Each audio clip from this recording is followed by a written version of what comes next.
Hello team, welcome to another ATP Geopolitics video with myself, Jonathan MS. This is Ukraine War News Update, second part thereof for the 27th of April 2024. Coming to you really very late, it's been a very long day. My son won his semi-final football match up top of Hampshire way, and then we went to London to Twickenham to watch a big rugby match. I got in the car on the way back and I was thinking, oh, I'm missing everyone. And then the radio played Sisters of Mercy, This Corrosion. And I was like, oh, my day is complete. But it's not complete. I mean, I'm particularly happy they played that because that's not a song I've never heard that on the radio. Anyway, it's a superb song.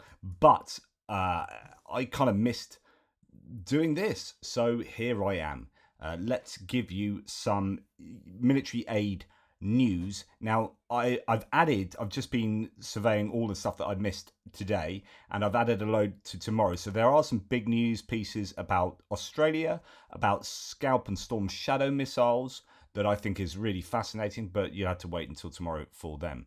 So we know that the US has announced two packages, one, or is in the process of announcing two packages. One is from presidential drawdown. That's $1 billion military aid package. That's one that's going to be a lot of ammunition and whatnot. And then there's a $6 billion USAI, which is where the US takes contracts out with military concerns and then orders a bunch of stuff. But that could take years to manufacture and then get to Ukraine. So two things going on. So talking about the $1 billion military aid package for Ukraine from PDA, the US will provide that according to Lloyd Austin, and he announced that at the beginning of the Ramstein meeting that took place yesterday. Scoop from Bloomberg, the Pentagon has finally put almost all of the previously appropriated $18.9 billion Ukraine Security Assistance Initiative funding on contract. Okay, so that's a $1 billion worth of basically artillery, ammunition, HIMARS, Patriot missiles, stuff they desperately need.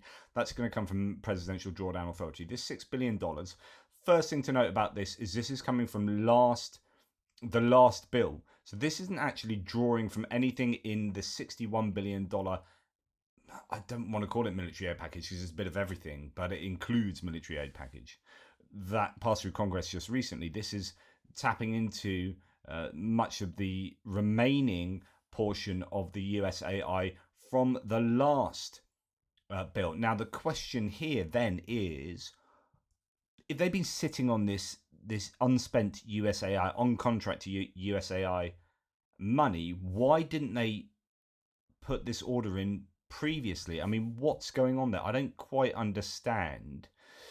I don't think this is going to be a case of people doing stupid things. Like, I generally don't believe that happens.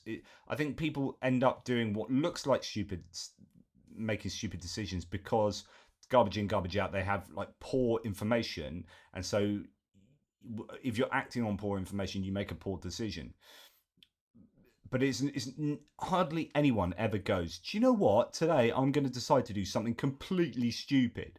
Here's all the things I could do, and I'm going to choose to do the most stupid thing because, hey, I really like doing stupid things, and I'm a politician in a very important position, and everyone's going to be looking at me and going, hey, that guy's just done a stupid thing because, hey, stupidity rules. Like, no one does that. So there is going to be some rationale. This is why I keep talking about that way of thinking with regard to Olaf Scholz and Taurus. It's not that he's going to be making a stupid decision, but we may disagree with his rationale. Like, I think it could be de-escalation, it could be this whole nuclear thing, whatever. With this, why would they wait until after securing? I mean, it seems like there was some contingency on the new aid package before using up the old aid package. So perhaps there was like, right, we needed to make sure that we had this new one in before we made these orders, because if we didn't get the new aid package in, then the kinds of orders we would have to make would be different. So I think that could well be it. So if we didn't get the new aid package through Congress, we would be using the USAI to order artillery ammunition, maybe. Right, you are going to construct, because we can't draw down from our stockpiles, we're going to order you to manufacture artillery ammunition because they need that more desperately than whatever it is that they're ordering here. So I think that's much more likely the case. Also, the benefit of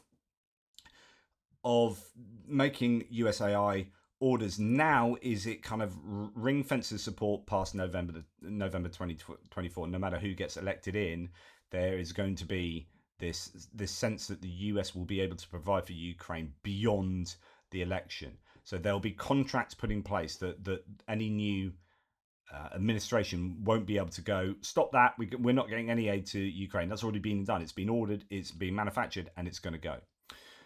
Anyway, as of the DoD's last update in January, says Colby Badwa, and I think I'm going to be speaking to Colby on Monday in a live on Monday, so check that out. There was still $6.6 billion in committed funding that was uncontracted. So it looks like that's what that is. Intel Schizo here says, look at that, you guys. That $6 billion USAI contracts today is not coming from this new package, but from the last one. Good news, we haven't even touched the $61 billion yet. And we still have $2.9 billion PDA from last year's appropriation. So that $1 billion that I just talked about, which is going to be all for the much needed ammunition, is coming from last year's remaining PDA as well.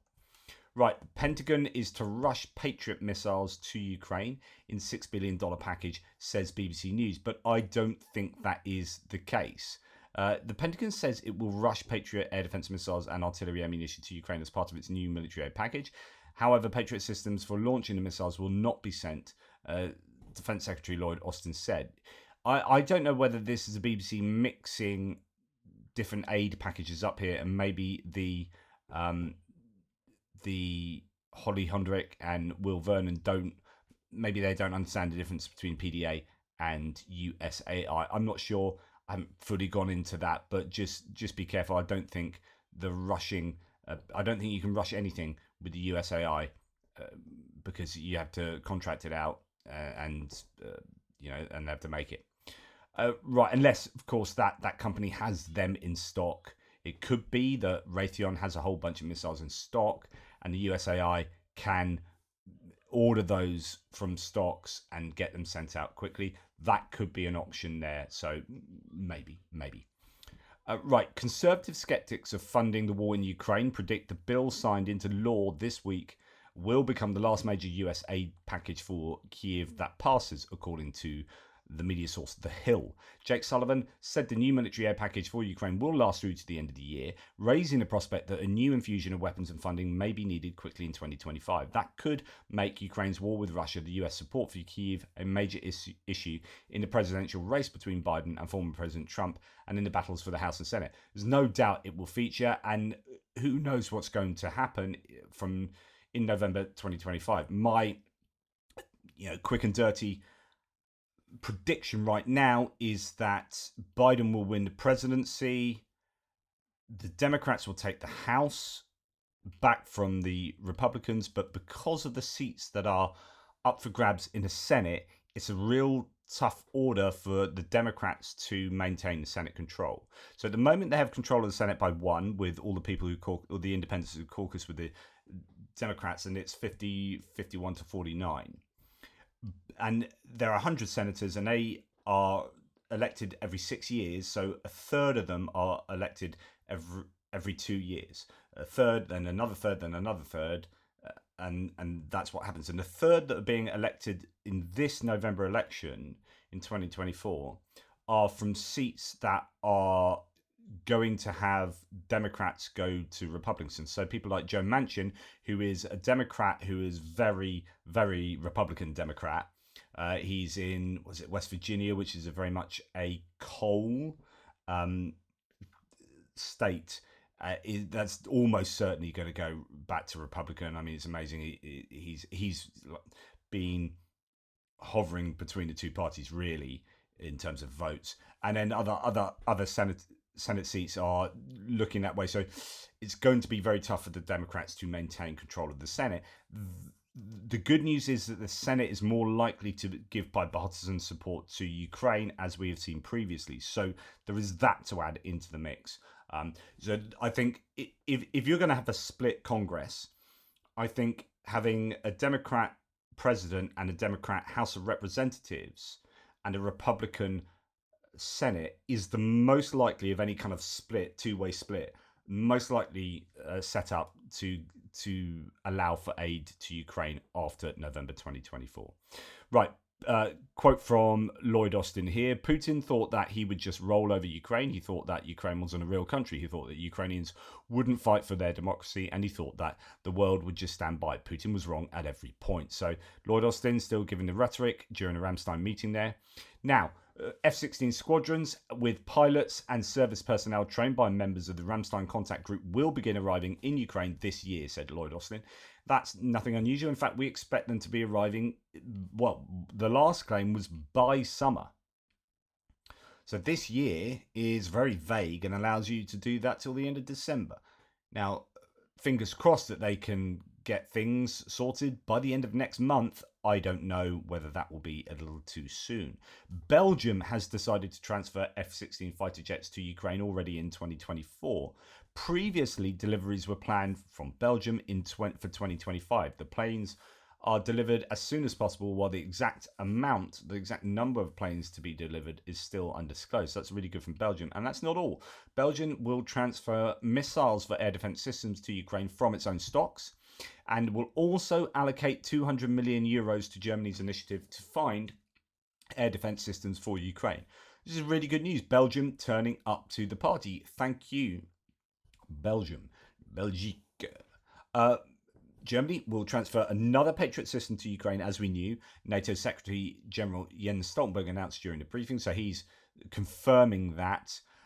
The problem is that it doesn't look like there are any others coming from other European nations. So, as many people are saying, Germany really has exceeded expectations with regard to these air defense systems. And I think there's an awful lot of people still looking at Taurus and then hitting Germany with the whole Taurus thing consistently. But actually, Germany, if it wasn't for Germany, Ukraine would be absolutely buggered at the moment. The 6 months of US aid being not really forthcoming, and Germany's had to step in to fill those shoes. And it's Germany who will have provided Ukraine with 3 Patriot batteries out of the 4 Patriot batteries that they will have.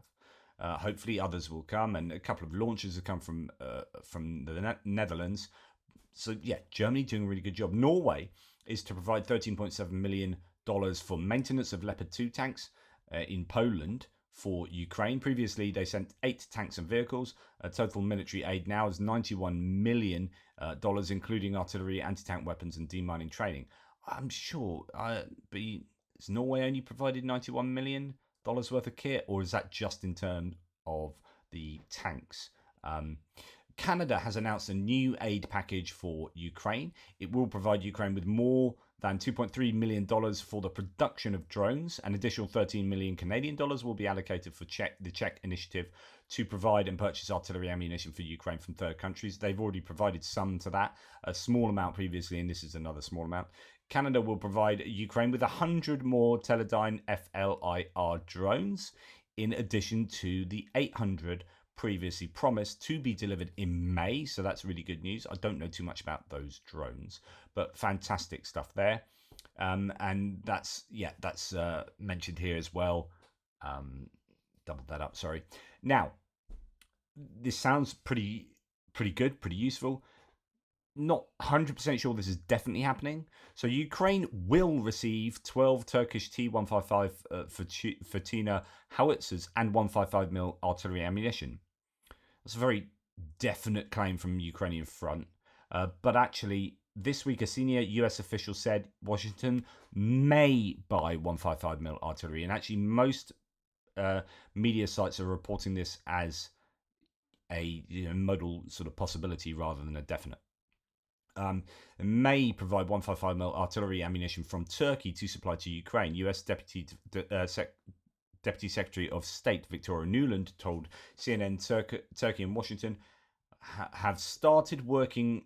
Told CNN that Washington has started working with Turkey again in the defense industry. It's something that had cooled off previously. In addition to Turkey, the US is conducting similar negotiations to purchase 75,000 artillery ammunition of various calibers from Greece to replenish Ukrainian stocks. Good news there, and thank you very much, the US. Poland will. So this is where USAI, I believe, can be used to do that. So when you're talking about the BBC saying they're rushing Patriot missiles, I think USAI can be used to buy from stocks from other countries. Or is it PDA can be used to take down from other country stocks? But I'm pretty sure USAI can do that anyway. I'm sure someone will let me know. Well, Colby Badwa on Monday, for example. Poland will not deport Ukrainians with expired documents, says the head of the Polish Interior Ministry, Marcin Kierwiński.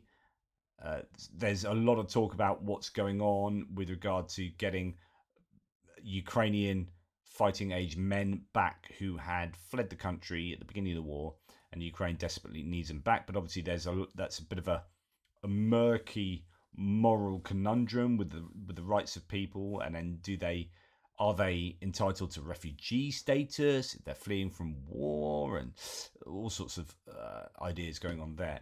Right now, there was this claim that I think it was the 47th Brigade around Avdiivka have withdrawn their Abrams tanks because they were too vulnerable to drones. Someone here says there's nothing inherently more vulnerable with an Abrams than any other existing tank. If anything, the Abrams is significantly less vulnerable, but no matter how many you send, given a long enough time span, they will all be destroyed or captured. That's the nature of combat. Yeah. So this is indeed true, as in, okay, so this came out the last couple of days, and it's been a little bit embarrassing for some people, not least the 47th, who have then kind of denied it. The Ukrainian military have denied this is taking place. My take on it is almost certainly that someone's probably gone, we've lost like 5 Abrams out of 31.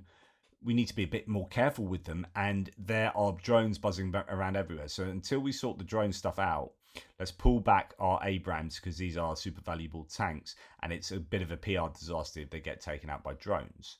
That's then been interpreted as putting back the Abrams because they're weak. That's not the case. As mentioned there, they're no less weak. In fact, they are stronger than other tanks, but they're just it's too much of a risk to put them in harm's way. So press service of the 47th Brigade is asking everyone to stop dissing Abrams tanks. These tanks do a great job on the battlefield, and we're definitely not going to hide from the enemy what usually makes them hide themselves, and even more so, to leave our infantry without such powerful fire support. Yet, what, where, and for what purpose is being transferred by the armed forces of Ukraine is not something we will comment on publicly. We ask you to trust only verified information, and before publishing materials, contact the press service for official comments.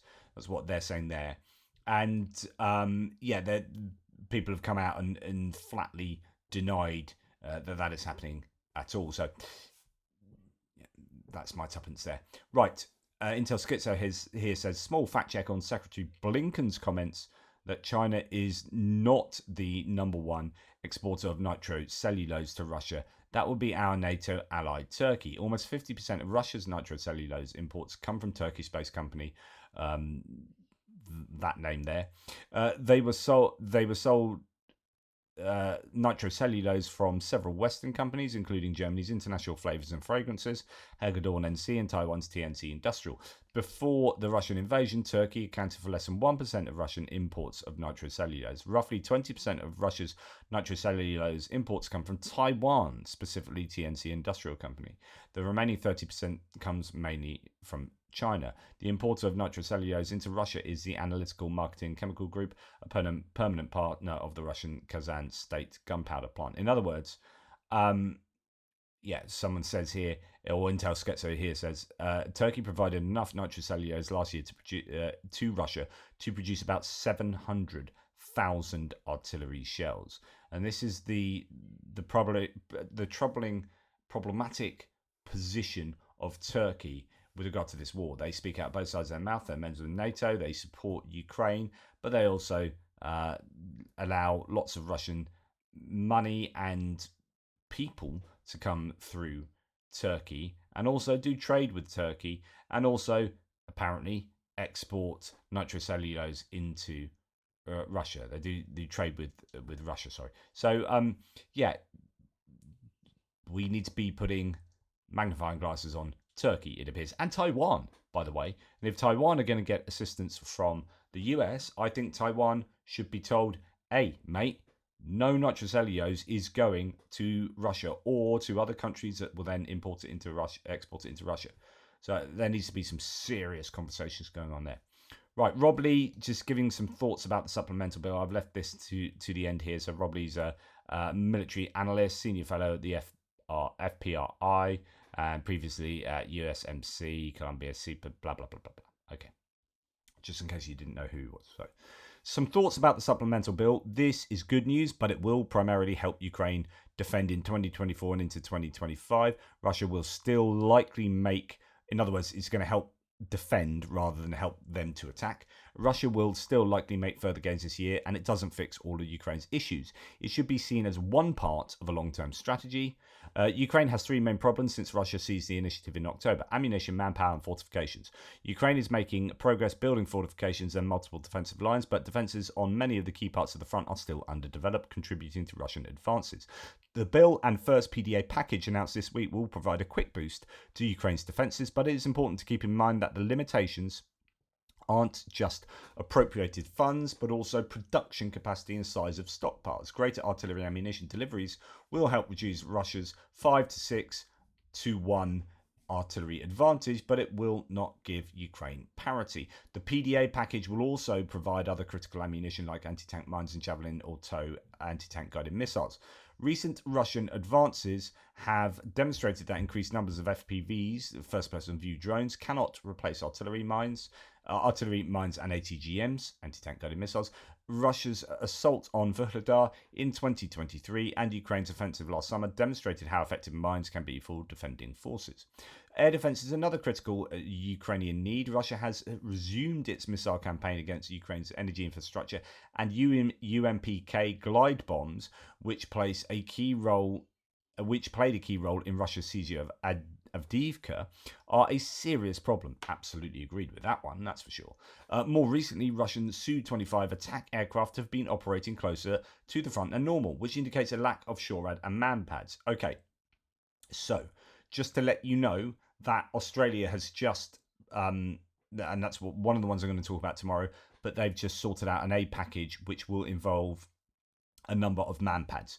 We're fairly aware that Ukraine are lacking in those these days. It's like man-portable air defense systems. So something like a Stinger or Starstreak for the UK.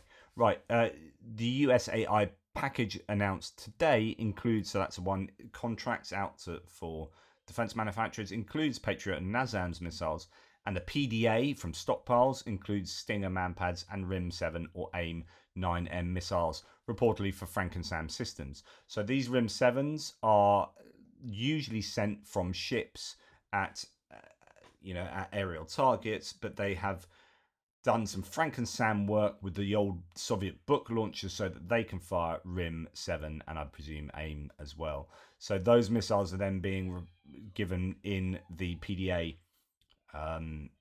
package. Stingers could help push Su-25 further from the front line, and Patriots are critical both for defending cities and infrastructure from Russian ballistic missiles and also to counter Russian Su-34 bombers that drop the glide bombs. The question is whether production of these missiles is sufficient to meet Ukraine's continued air defense needs over time, especially with increased Russian production of Shahed UAS, or Shahed drones, and missiles. F-16 fighters and their air bases will be another priority target for Russian missiles that will require air defense coverage. It also depends how successful the various Franken-SAM programs prove to be. Manpower has become the most pressing issue, though, which was exacerbated by reduced deliveries of ammunition and equipment over the winter. Ukraine's summer offensive primarily culminated when it ran out of infantry, and Ukraine has struggled to replace combat losses since then. This means that Ukrainian brigades are under strength, and Ukraine lacks sufficient reserves to respond to Russian advances, so units are pulled from one part of the front to attempt to stop advances elsewhere. This is exactly what we saw in Okaratina or Ocheretny, or however you pronounce it, where the 47th was due for rotation, 115th came in, they went AWOL, 47th had to go back in because there was no one else that could could be brought to bear. So the Ukrainian infantry need to be rotated more often, or there will be growing risk of exhaustion. Ukraine has passed a new mobilization bill that provides incentives for volunteers and increases the pool of men available to be drafted. Hopefully this will improve the manpower situation, but it will take time to mobilize and train those soldiers and units. More concerning is that the manpower issue has been known for some time, but has not been fixed. The longer it takes to improve the manpower situation, the less likely it becomes that Ukraine can conduct an offensive in 2025. The new NATO-trained and equipped brigades last summer did not have enough time to train together, and Russian defences will still be strong. New soldiers and units need to be mobilised to replace current losses and trained for 2025. At the same time, one of the most important factors in the war last year was that Russia was able to significantly improve its manpower situation, recruiting more than 300,000 volunteers. It isn't just involuntary mobilised soldiers and prisoners, they are mostly getting volunteers who are willing to go into costly assaults. The quality, of course, varies, but the quantitative advantage is a serious problem.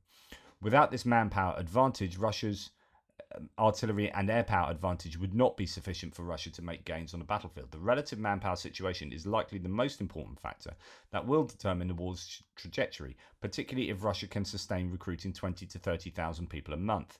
The immediate problem is that Russia continues to advance on the battlefield and has reached important locations while Ukraine faced ammunition shortages. Russia is bringing up reserves to Chasiv Yar and will likely soon begin an assault on the city. Russian forces are also expanding their foothold in Okrytina, which threatens Ukrainian positions nearby, and they have advanced into Krasnohorivka and have made recent gains in Mariinka and Novomykhailivka. Even with increased ammunition deliveries and expenditure, Ukraine might not be able to hold Chasiv Yar and others of these towns or cities, and Russia faces more favourable terrain once they get past Chasiv Yar, and which could lead to an increase in the rate of advance. If Chasiv Yar falls, it will also put Ukrainian positions south of the city at risk. This is true for further Russian advances elsewhere. The delays in aid and mobilization have been costly. And as we sort of come towards the end here, if Ukraine can stabilize the front and fix the manpower situation in 2024, when Russia has a number of advantages, 2025 could be more favorable because Western production capacity will increase and Russian equipment losses could become a greater issue. If the manpower situation does not improve, then the second half of 2024 will likely be more difficult for Ukraine than the first half. This bill will be vital, but it needs to be part of a broader long-term strategy for Ukraine. Western countries need to consider how to help Ukraine compensate for Russia's current advantages, including increased deliveries of long-range missiles. I really agree with all of that. The Ukrainians they desperately need to mobilize, and I've explained to you previously how this is challenging for them economically and in terms of popularity and morale. But if they don't do it, then they can't win the war. They won't even be able to defend themselves adequately, as their pool of soldiers who are alive and fit and ready to defend gets smaller and smaller with each passing week. So it's really important that it's about Western aid, it's about indigenous production, Western or allied production, and mobilization, big time mobilization. Anyway, that's enough from me for this video. Thank you so much for your support. Take care. Speak soon.